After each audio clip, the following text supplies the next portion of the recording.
Well, welcome to the ACH Automotive channel, guys. This is what I'm going to call our Sunday swap shop update. And I guess what we're going to do here is I'm just going to go over a wrap of what we accomplished in the shop this weekend and kind of where we sit with our Mustang Supercoupe swap.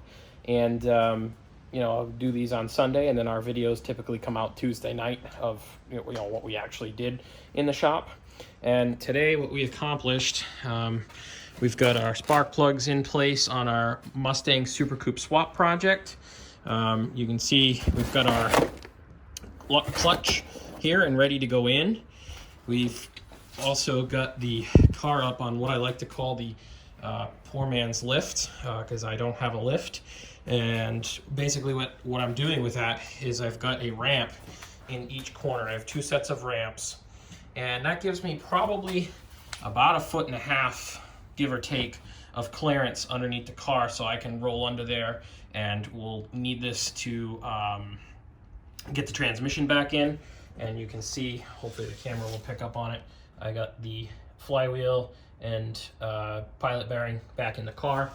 I believe this is how I did it when I did it in my parents' driveway probably approximately 10 years ago when I stopped driving the car. I think I only had one set of ramps at that point, and it was myself and a buddy that took the transmission and clutch out and put the brand new one in, like I said, in my parents' driveway. So not a hard job to do. Transmission, the T5 only weighs maybe 75 to 100 pounds, somewhere in that range, I'm guessing. So you can bench press it in, and it's held in by 4 bolts and the cross member. I also have the Stifler cross member that goes underneath here. I don't know if you'll see it under there, but instead of using the factory cross member to go under, I have a tubular cross member from a company called Stifler. I bought it from LMR. I think it was like $150, give or take. I've had that for a while. It's brand new in the box. I never installed it. I think I bought it for probably when I took the transmission out of the car 10 years ago, give or take. And so we'll put that in. I've got to order a transmission mount once I do that. And I also have to locate my pressure plate bolts, which are probably somewhere in a box of parts in the other side of the shop. Once I do that, we can put the, we'll Loctite the flywheel bolts, torque them down, get the clutch disc, the pressure plate, and all that on, get the bell housing on, get everything lined up. Then we can put the T5 back in the car, put the cross member on, and put the drive shaft in, and that will pretty much complete the powertrain driveline assembly of it being physically in the car. Obviously, you can see we still have plenty of stuff to go here.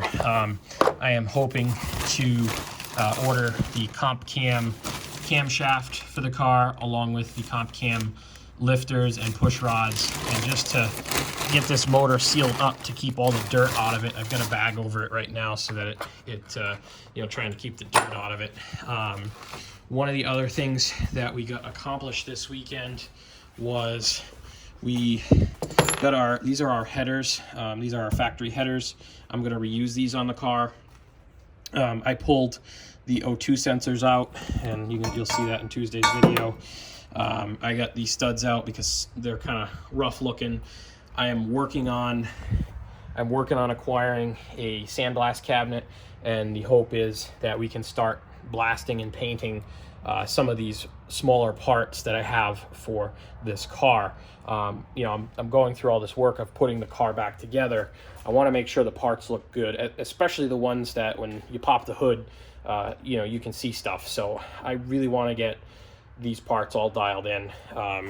So the plan is to blast these, paint them with some flat high temp Rust-Oleum paint just to make them look pretty, and those will then go back on the car. I bought brand new bolts, etc. We also have our Pour 15 metal prep and cleaner, degreaser, and Pour 15 rust paint. This is going to be for the floorboard above the gas tank. This stuff came in this week. I got it from Summit. I think there's probably maybe $100 worth of supplies here. We'll have to pick up probably some brushes and that sort of thing, maybe a spray bottle or two to you know, continue on with that project. You know, so once we get the transmission back in, I think we'll move back to the gas tank project. I really want to get the transmission in because I'm kind of sick of tripping over it in the shop. It's sitting over behind the car in the corner. We didn't unfortunately get to the F-150 this weekend. That was also on my list. It needs an oil change really bad, and you can see my transmission is leaking quite a bit, so I need to probably order a pan gasket and address that. The truck also still needs a battery. This battery is old and it doesn't really hold a charge anymore. We also need to flush the coolant in this, and you know, because it too is probably original to the truck, and get that addressed. So, and actually I'm looking at my brake reservoir over there. It looks like my master cylinder is pretty empty, so I'm gonna guess there's probably a brake leak somewhere. So we need to address this truck. I actually have not new, but I don't know if they're in here or not. No, I have a set of speakers to go in the back here so that we can, you know, so it sounds nice finally, and not with the blown out speakers. I don't think I did a video, but a while back I changed the speakers in the door, and on the regular cab I didn't realize there was also 2 speakers in the back. The speakers in the doors were blown prior to my ownership. They were all like sun faded, so the paper material I guess had kind of just worn out over the years from the sunlight and stuff. So I'm imagining the back ones are probably the same.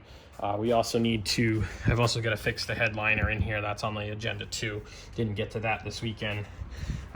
Got some new windshield wipers, small victory for my Ram. I've got a couple that we've got to put on our Jeep Cherokee, and we'll do, you know, work on doing that. So that's pretty much. Oh, we also got lights up in the shop now, so hopefully the videos for the channel will look a lot better. I got at least some over the work area. I have 2 more over here that I've got to wire up, and unfortunately my shop is a mess because I just don't have room for a lot of my parts and my cars and my tools.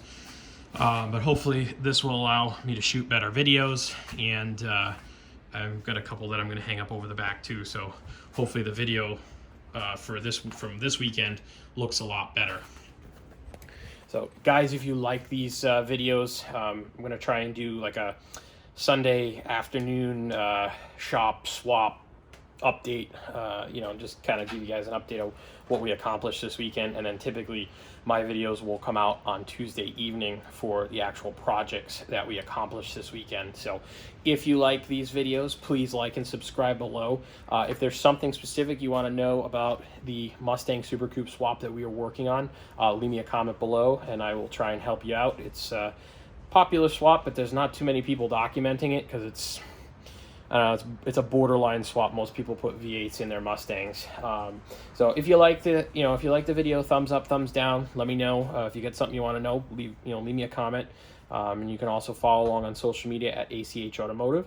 So stay tuned for more videos, guys. Thank you for watching.